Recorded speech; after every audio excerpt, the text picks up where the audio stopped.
இது இன்னொன்று விஷயம், பணம் கொடுத்து தான் அவங்க பேரை கெடுக்கணும் அப்படின்ற மாதிரி சொல்லிட்டு இருக்காங்க.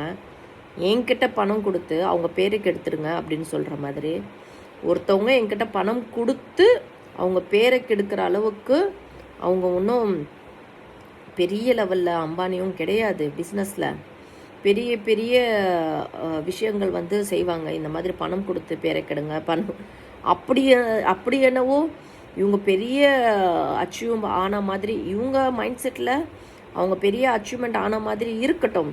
அது அவங்களுடைய செல்ஃப் மோட்டிவேஷன். அது நான் கெடுக்க விரும்பலை. பட் ஒருத்தவங்க பணம் கொடுத்து அவங்களை கெடுத்து விடுற அளவுக்கு அந்த அளவுக்கு அவங்க வளரல, அந்த அளவுக்கும் கிடையாது. ஒரு சினிமா ஃபீல்டில் கூட ஒரு ஆனந்தராகம் சன் டிவியில் ஒரு சின்னதாக ஒரு கான்ஸ்டபிள் ஒரு கேரக்டர் பண்ணியிருக்காங்க.